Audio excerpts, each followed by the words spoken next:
네, 하나님 말씀 보겠습니다. 시편 100편 1절부터 5절에 있는 말씀입니다. 구약 성경 874페이지에 있는 시편 100편 1절부터 5절의 말씀을 교독하도록 하겠습니다. 1절 먼저 읽어드리죠. 온 땅이여 여호와께 즐거운 찬송을 부를지어다.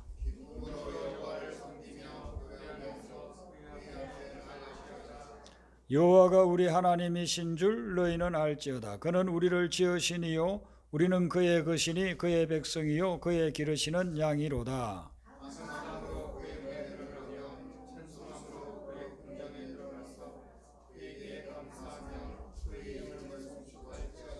같이 읽습니다. 여호와는 선하시니 그의 인자하심이 영원하고 그의 성실하심이 대대에 이르리로다. 아멘. 시편은 모두 150편으로 되어 있습니다. 그런데 이 시편을 보면 아주 많이 나오는 시가 고난에 대한 시예요. 하나님, 내가 이런 엄청난 고난을 당하고 있습니다. 환난을 당하고 있습니다. 역경의 늪지대를 통과하고 있습니다. 이런 고백들. 저는 잠을 잘 수가 없습니다. 대적이 나를 죽이려고 합니다. 저를 좀 보호해 주세요. 이런 기도들이 많이 나와요. 그런 기도들만 시편으로 되어 있는 것이 아니고 우리가 생각하면 좀 정반대의 개념을 가진 또 시들이 나옵니다. 그 시가 감사 찬양시입니다. 감사하고 하나님을 찬양하는 시입니다. 다윗의 시를 보면 이게 아주 두드러지게 나타나요. 다윗이 고난 중에 많은 환난을 당하고 또 대적들과 원수들이 많았잖아요. 그 중에 시들이 많이 나오지만 또 한편으로는 다윗이 하나님께 감사하고 하나님을 찬양하는 그런 시들이 많이 나옵니다. 그리고 우리 환경은 여건은 고난의 시를 엎을 수밖에 없지만 믿음으로 보면 감사하고 찬양이 나온다는 거죠. 그걸 지금 시편 150편이 우리에게 주고 있는 것입니다. 오늘 이 말씀에서 1절을 보면 온 땅이여 여호와께 즐거운 찬송을 부를지어다 그랬습니다. 여기서 온 땅이라고 하는 것은 우리가 밟고 다니는 그 땅을 이야기하는 것이 아니고 그 땅과 관련해서 그 위에서 살고 있는 모든 민족, 이 세상의 모든 민족과 모든 만물을 이야기합니다. 모든 사람들과 모든 만물들, 들짐승뿐만 아니라 모든 것들, 우주에 있는 모든 것들을 다 여기에 포함시켜서 온 땅이여 라고 그렇게 이야기를 하고 있습니다. 사람이 찬양을 한다는 건 이해가 되죠? 오늘도 우리가 찬송을 여러 곡을 부르지 않았습니까? 우리가 찬양한다는 것은 그거는 사람들이 찬양하라, 하나님을 믿는 성도들아 찬양하라, 그거는 이해가 됩니다. 그런데 만물이, 세상 만물, 그런 것들이 찬양한다는 게 무슨 뜻인가? 이건 이제 영적으로 봐야만 이 의미를 우리가 깨달을 수 있는 거예요. 영적으로 보면 새가 쥐저기는 소리, 노래하는 소리, 그것이 하나님을 찬양하고 있습니다. 시냇물이 흐르는 소리, 폭포수, 천둥 번개도 하나님을 찬양하는 거예요. 그리고 소리가 안 나더라도 햇볕이 비치고 별이 반짝이는 그 모든 과정을 통해서 하나님을 찬양하고 있는 거예요.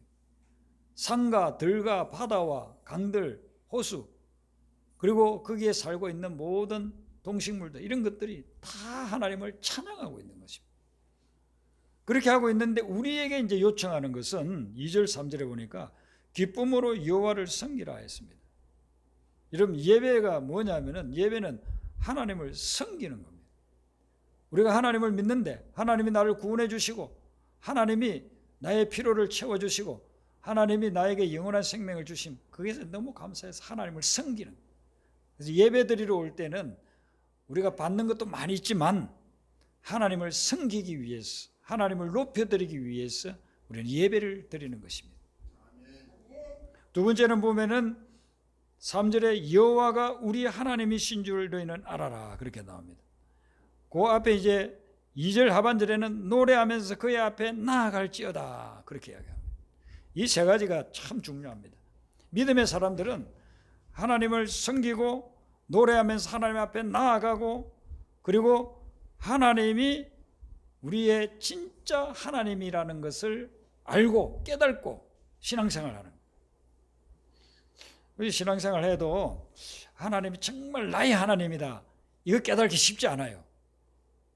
도마는 예수님을 3년 반 동안 따라다녔잖아요.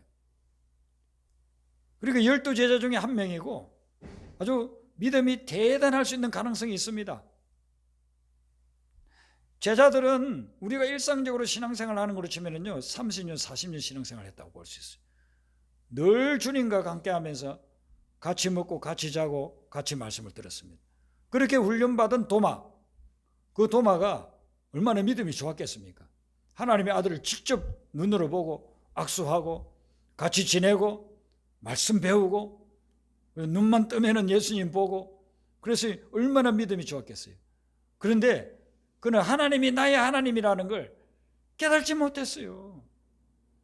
예수님이 나의 하나님이라는 걸 깨달지는 못했어요. 예수님 십자가 지실 때 예수님이 나의 하나님이라고 하는 걸 깨달지 못하게 되면 도망가 버린 거예요. 아니 뭐 저분 좀 따라다니면은 높은 자리는 하나 얻을까, 출세할 수는 있을까, 이렇게 생각하고 3년 반 동안 따라다녔는데 마지막에 십자가에 못 박혀서 돌아가시니까 그냥 도망가 버린 거예요. 예수하고 상관없어. 누가 너 예수 제자지 이렇게 하면 자기도 십자가에 못 박혀 죽을까 봐서 아니라고 하면서 도망가 버린. 그런데 부활하고 나선 후에 예수님이 부활하시고서 도마를 찾아왔잖아요. 그래서 도마가 의심하는 거, 나는 그 예수님이 못 박힌 거 그거 보고 내 손가락 집어 이어보고 그렇게 하지 않는 이상 믿을 수 없다고 그렇게 생각하고 있었어요. 제자들에게도 다른 동료들에게도 그렇게 이야기했는데 그 도마를 예수님이 찾아와가지고 내가 못 박힌 곳 보아라, 내가 창에 찔린 곳을 네가 봐라, 이곳을 보고 만져봐라, 그리고 믿음 없는 자가 아니라 믿는 자가 되라고 했을 때 그때 도마는 나의 주시며 나의 하나님이라고 고백했어요. 그리고 신앙생활 오랫동안 해도 하나님이 나의 하나님이다, 나의 주님이다, 이걸 모르고 신앙생활할 때가 너무너무 많은 거예요. 그래서 오늘 이 시편을 쓰신 분이 우리에게 권고하는 게 여호와가 우리 하나님이신 줄 너희는 알지어다. 여호와, 성경에서 이야기하는 그 여호와 하나님이 진짜 나의 하나님이신 줄로 알아라 이거죠.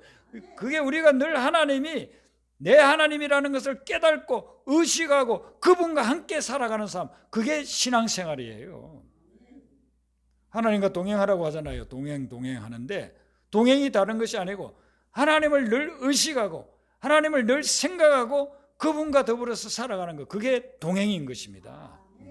우리가 교회를 다녀도 예배 드릴 때는, 성경 공부할 때는 하나님 생각해요. 예수님 생각해요. 그런데 일상생활할 때 운전하고 다닌다든지 직장생활 한다든지 사람들 만날 때는 하나님을 잊고 살 때가 너무너무 많잖아요. 저는 목회자라도 하나님을 잊고 있을 때가 참 많았어요. 요즘은 그러지 않지만 신학교를 졸업하고 전도사 생활하고 부목사 그렇게 하면서도 그냥 예배 드리고 성경 공부 인도하고 제자 훈련 시킬 때 하나님 생각하다가 일상적인 생활 속에서는 하나님 생각을 안 할 때가 많았어요. 그런데 하나님이 정말 원하시는 게 뭐냐면은 늘 우리가 하나님을 우리 마음속 중심에 두고 그분을 늘 생각하고 의식하면서 살아가는 것, 그걸 원하시는 겁니다. 그게 하나님 중심의 삶, 그게 하나님의 영광을 돌려드리는 삶이라고 볼 수 있죠. 오늘 그런 삶을 우리에게 요청하고 있는 것입니다. 하나님을 섬기고 노래하면서 그 앞에 나아가라. 하나님 앞에 나아간다는 것은 뭡니까? 보이지도 않는 하나님, 어디 있는지도 모르는데 어떻게 하나님 앞에 나아갑니까? 하나님 앞에 나아간다는 것은 하나님을 예배하기 위해서, 하나님을 만나기 위해서 나아오는 것을 이야기하는 겁니다. 그러므로 이것은 교회 오는 것만은 아니라 여러분의 삶 속에서도 여러분들 아침에 일어나가지고 성경을 펴면서 하나님 말씀 듣기를 사모하면서 말씀을 묵상할 때 그때 그 시간에는 우리가 하나님을 만나는 게 돼요. 여러분이 직장생활 하면서 직장생활 속에서도 하나님을 생각하면서 하나님께 기도하는 마음으로 직장의 일들을 해나간다면 거기가 바로 하나님 만나는 장소가 되는 것입니다. 그러니까 하나님을 만나고 그리고 하나님을 알아라. 우리가 하나님을 믿으면서 하나님을 알지 못해요. 하나님을 생각하지도 않고 잊어먹고서 살다가 주일이 되면 오늘 한번 가볼까? 오늘 무슨 일 있는데 핑계 대고서 안 와요. 하나님을 알지 못할 때는요, 어떤 핑계라도 오늘 교회 안 갈 핑계가 없나, 그것을 생각하는 거예요. 조금 아프면 목사님 또 뭐 전화 오면 그래 아프다고 해 그렇게 하면서 안 나오고, 너 누구 만날 사람이 있으면 가정에 뭐 누굴 만날 사람이 있다, 친구 중에 누가 만날 사람이 있다, 그러면 그 핑계 이 핑계 대면서 안 나요. 여러분, 주일날 우리가 주일을 성수한다는 것은 그냥 마지 못해서 의무적으로 하는 것이 아니라 하나님을 만나기 위해서 지금 예배 드리러 오는 것인 줄로 믿습니다. 그래서 여러분들이 예배 드릴 때는 하나님을 만나시고 하나님의 음성을 들으시길 바랍니다. 세상에는 숱한 소리가 들려오는데 그것은 우리를 좌절하게 하고 절망하게 하고 낙담하게 하는 그런 소리들이 너무너무 많아요. 그런데 하나님의 음성을 들으면 그 말씀은 생명의 말씀이 되고 소망과 희망을 주는 말씀이 되는 겁니다. 그래서 그 하나님의 음성 들어야만 이 험난한 세상을 이기면서 살아갈 수가 있는 거예요. 원래 우리가 신앙생활 하면서도 왜 안 믿는 사람하고 비슷하게 그 사람들 쓰러질 때 같이 쓰러지고 그 사람 넘어질 때 같이 넘어지고 왜 그렇게 사느냐? 그런 하나님의 음성을 듣지 아니하고 하나님을 의식하지 않고 살아가기 때문에 그래요. 예수 믿든 안 믿든 환난과 고난은 다 받아요.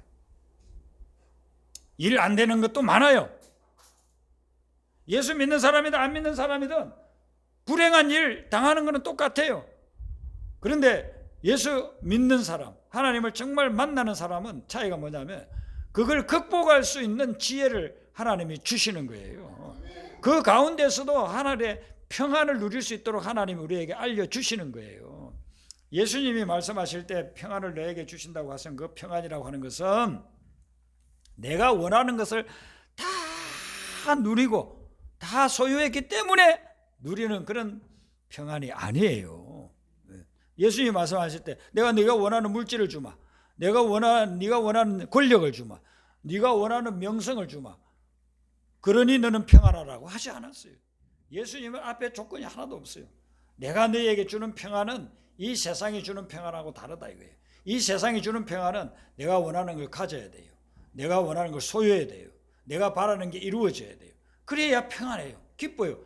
그러다가 하루 지나고 나서 그런 일 없으면 또 불안해, 떨어요. 예수님이 주시는 하늘의 평안을 주님의 음성을 들음으로 누리게 되시기를 바랍니다. 그래서 오늘 하나님을 알아라고 그래요. 하나님 앞에 나아가서 하나님을 만나고 하나님을 알아라 말이에요. 하나님을 안다고 하는 것은요, 만나서 체험적으로 아는 것을 이야기해요. 남녀가 만나서 안다면 어떻게 됩니까? 결혼해가지고 아이를 낳고 가정을 이루잖아요. 똑같이 우리가 하나님을 알면 하나님이 어떤 분인가를 깨달아서 그분이 주시는 놀라운 은혜와 평강을 누리게 되는 거예요. 그게 하나님의 아는 백성이 하는 거예요. 그러면은 이렇게 되면 우리는 어떻게 되느냐?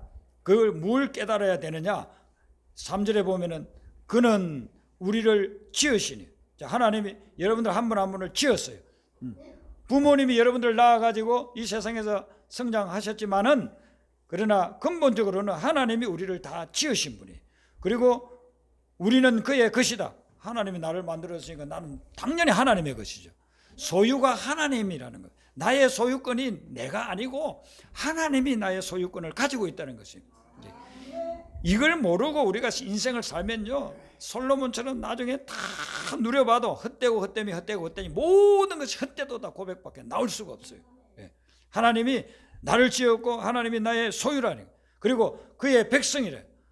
하나님의 백성, 여러분들은 하나님의 거룩한 백성인 줄로 믿습니다. 하나님이 지으시고 하나님이 구원하신 하나님의 백성이에요. 그리고 그의 기르시는 양이라. 이걸 이 앞에 하나님이 지었고 하나님의 백성이라는 걸 깨달으면, 그리고 하나님과 영적인 관계를 가지고 우리가 살아가면 우리 주님이 목자가 양을 돌봐주듯이 우리의 삶을 돌봐주시는 겁니다. 네. 우리를 기르게 한다, 이 말은 돌봐준다는 거예요. 우리를 돌봐주시는 겁니다. 그래서 하나님께서 우리가 이런 삶을 누리기를 정말 원하시는데, 우리가 이런 부분들에서 하나님 앞에 나오지도 않고 하나님을 깨달지도 못하고 하나님과 깊은 교제 동행도 하지 않으니까 하나님이 주고자 하는 그런 정말 영적으로 풍성한 삶을 우리가 못 받는 거예요. 누리지를 못하는 거예요. 그래서 오늘 이 말씀 속에서는 이런 것들을 우리에게 아주 강조하고 있습니다. 이렇게 되면 우리는 하나님을 감사하게 돼요. 이걸 깨달으면 하나님께 감사하게 되고 하나님을 찬양하게 돼요. 되는 것이죠. 그래서 4절에서는 계속 반복해서 강조하고 있습니다. 감사함으로 그의 문에 들어가. 그의 문은 성전문을 이야기합니다. 오늘 치면 교회 문을 이야기합니다. 찬송함으로 그의 궁정에 들어가. 그의 궁정, 하나님의 궁정은 교회가 하나님의 궁정이에요. 교회에 들어가서 그에게 감사하며 그의 이름을 송축할지어다라고 계속해서 근거하고 있는 것입니다. 오늘이 감사절인데 삶을 불평하면서 사는 경우도 있고 감사하면서 사는 경우도 있습니다. 그런데 비율적으로 따지면 감사는 한 5% 정도 될까 말까 하고 95%는 불평하고 원망하고 비난하면서 살 때가 많습니다. 예수 믿는 사람도 별 예외는 아닌 것 같아요. 감사는 한 5% 정도 하고 불평하고 원망하는 것들이 거의 대부분 95%. 만나서 이야기해 보면은 그냥 아유 목사님 이런 게 감사합니다. 저런 게 감사합니다. 그런 경우는 드물어요. 드물고 아이고 못 살겠습니다. 아이고 죽겠습니다. 아이고 안 됩니다. 이게 아이고 이렇습니다. 저 사람 저게 마음에 안 들고 이 사람 이게 마음에 안 들고 아이고 그렇습니다. 그런 이야기를 들을 때가 제가 참 많아요. 그런 거 보면 진짜 감사는 한 5%밖에 안 되고 95%는 불평하고 원망하고 누군가에게 한탄하고 그런 내용들로서 우리가 살아가고 있지 않는가. 그래서 감사를 하려고 하면은요 생각이 바뀌어야 돼요. 내 생각이 바뀌어야 그래야 내 삶을 보는 그 감사가 나올 수가 있어요. 관점이 바뀌어야 상황을 보면요 절대로 감사가 안 나와요. 그런데 상황은 힘들고 어려우니까 불평 원망밖에 나올 수 없는데 내 생각을 바꾸고 관점을 바꾸면 그때 감사가 나오는 거예요. 미국에 엘리 위젤이라고 하는 분이 있어요. 이분은 독일인인데 어릴 때에 유태인 나치 수용소 거기에서 어린 시절을 보냈습니다. 얼마나 고통스러웠습니까? 대부분이 자기가 알고 있는 사람들은 다 가스실로 가가지고 죽었습니다. 너무나도 힘들고 고통스러웠는데 근데 이분은 참 다행히 살아남았습니다. 살아남아서 미국으로 이민을 와가지고 열심히 공부해가지고 보스턴 대학에 교수를 지냈습니다. 근데 미국에서 홀로코스트 하면 이제 유대인 대학살을 이야기하죠. 그 홀로코스트 대통령위원회의 위원장을 이분이 맡았습니다. 그 전에도 이제 인권운동 이렇게 하고 사람을 어떻게 우리 사람답게 살 수 있나 이런 부분들을 위해서 많이 일을 하셨는데 이런 인권운동을 한 공로로 1986년에 노벨 평화상을 받았습니다.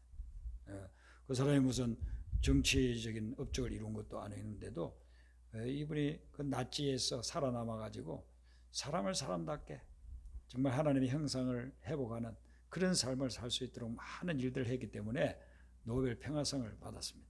이분이 노벨 평화상을 받는 그 자리에서 수상 소감을 했어요. 그 수상 소감이 이렇게 되어져 있습니다.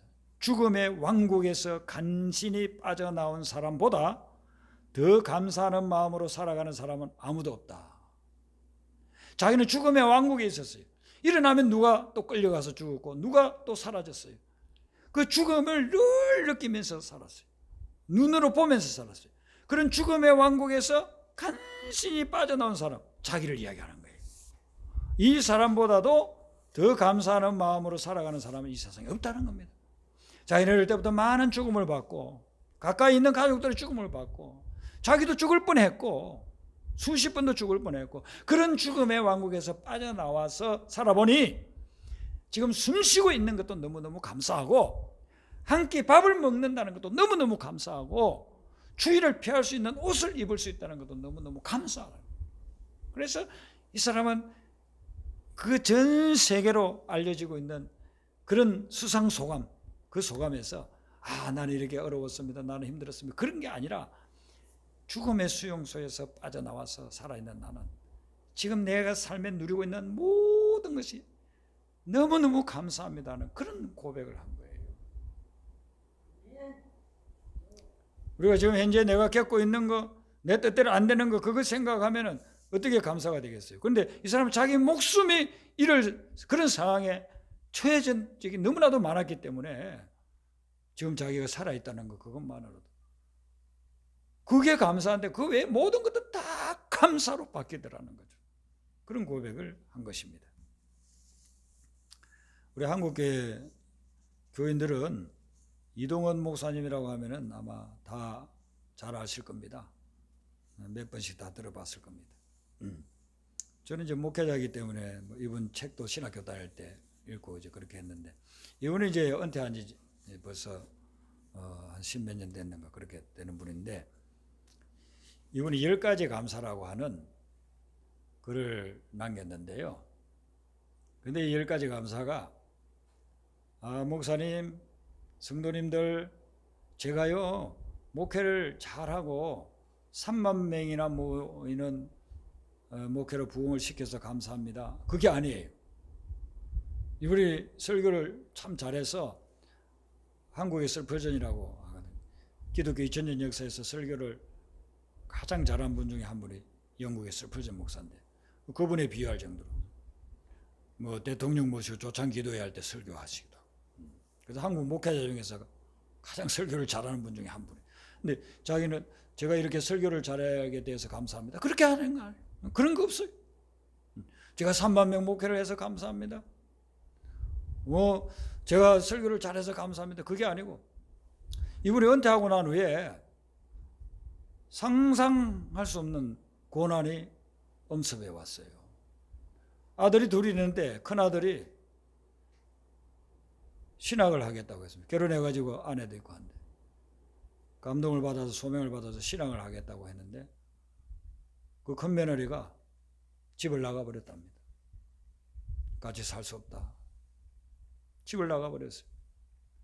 그래서 신학하고 전도사가 됐지만은, 목회자가 됐지만은 그 충격으로 인해가지고 우울증이 왔어요. 목회를 못하고 있어요. 그 위대한 목사님의 아들이면 며느리도 당연히 같이 사모돼서 이렇게 했으면 좋은데, 그거 못한다고 해가지고 집을 나가버리고, 아들은 그로 인해서 우울증이 걸려버려요. 그래서 아무 일도 할 수가 없어요.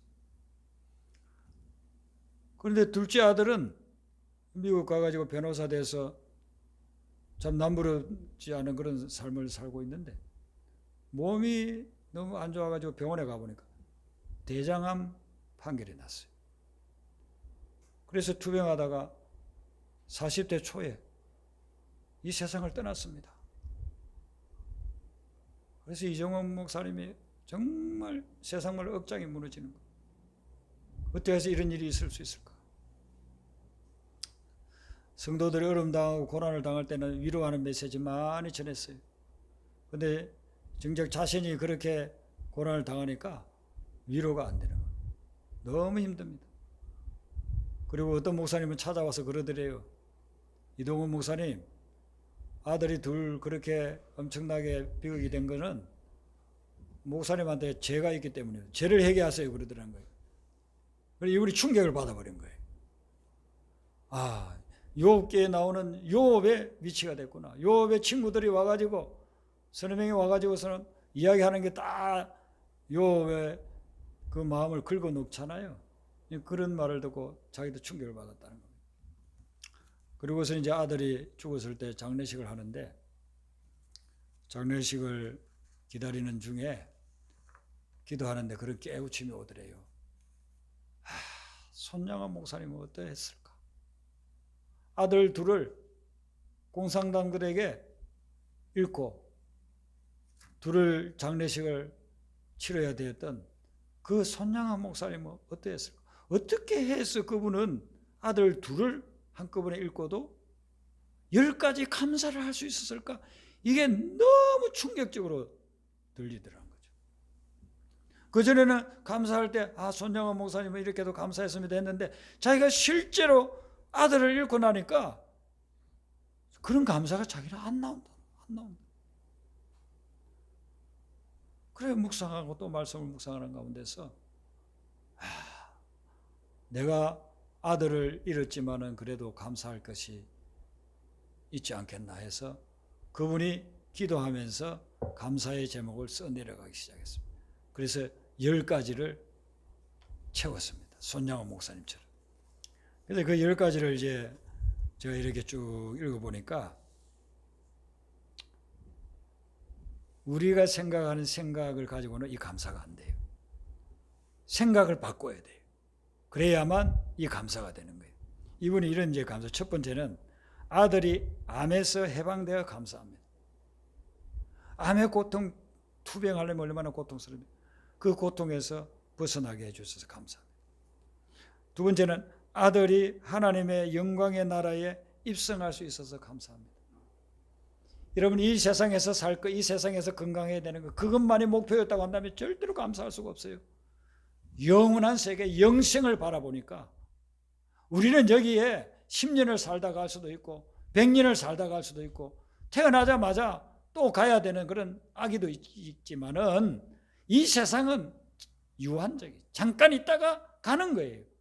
근데 영원한 세계를 바라보니까 조금 일찍 그곳에 간 거예요. 그러니까 감사가 되더라고요. 그래서 영원한 세계, 하나님의 영광의 나라에 들어갈 수 있었으니 참 감사합니다. 그리고 아들 이런 것만 생각했을 때는 너무나도 비참했는데 그 아들과 함께 지냈던 아들이 유머 감각이 있었대요. 그래서 자기 부부를 이렇게 막 즐겁게 기쁘게 해준 적들이 있었더래요. 그래서 그런 것들을 생각하니까 그것도 감사하다. 우리에게 그렇게 기쁨을 줬던 그걸 생각하니까 감사하다. 그리고 이제 둘째 며느리하고 그리고 이제 손자 하나를 남겨놓고 갔는데 그 며느리가 믿음이 참 신실해가지고 그렇게 투병 과정 속에 남편을 갖다가 간호하면서도 한 번도 불평하거나 원망하지 않았대요. 그래서 그것으로 인해서 또 감사가 되더라고요. 여섯 번째는요, 아들의 고통을 통해 예수님을 내어주신, 아들이신 예수님을 내어주신 하늘 아버지의 고통을 깨닫게 해주셔서 감사하다. 자기가 그전에 그런 깊이 못했대요. 성경 묵상하고 예수님의 고통에 대해서 설교도 수도 없이 많이 했는데 자기 아들을 잃고 나니까 하나님이 죄인인 우리를 구원하기 위해서 그 아들을 내어줬을 때 얼마나 고통스러웠을까. 그걸 깨닫게 됐다. 그 영적 세계를 깨닫게 되니까 그게 감사하다. 그리고 수많은 암 환자들을 그동안 자기가 신방에서 기도도 해주고 말씀도 위로를 해줬는데 자기 아들을 잃고 나니까 그 가족들의 고통이 어떠했을까 하는 걸 정말 실감하면서 깨닫게 됐어요. 그들과 공감대를 가지게 되었다는 게 너무너무 감사. 이런 감사의 내용들을 가지면서 마지막은 아들이 간 그 천국을 소망하게 됐어요. 그래서 감사하더라고. 여러분, 우리의 생각이 이 세상 것이나 내가 원하는 것을 소유하느냐 소유하지 않느냐 거기에만 머물러 있으면 감사가 나올 수가 없어요. 하루 종일 지내봐도 감사할 건 한두 가지도 될까 말까예요. 아니면 한 달, 1년 가야 뭐 감사할까 한두 가지 될까 말까. 그런데 우리가 영적으로 깨달아서 영원한 삶, 천국을 바라보고 하나님이 나를 만드셨고 하나님이 나의 부모님이시고 그리고 하나님이 나를 돌보고 계시다는 이 믿음을 가지고 이런 생각을 가지고 내 삶에 일어나는 것들을 보면 그 모든 것들을 통해서 우리가 감사할 수 있다는 것입니다. 그래서 여러분들이 오늘 이 시편 기자가 우리에게 전해주는 말씀대로 여호와는 선하시고 여호와는 인자하시고 여호와는 성실하시고 그런 분이 우리의 부모님이시고 이 땅에서의 삶뿐만 아니라 영생을 주시는 분이시기 때문에 그분을 바라보면서 현재 여러분의 삶 속에 일어나는 모든 일들을 통해서도 하나님께 감사하는 그런 삶이 되시길 바랍니다. 우리 아까 불렀던 찬송 찬양지 56장 부르고 우리 선교사 파송식을 가지겠습니다.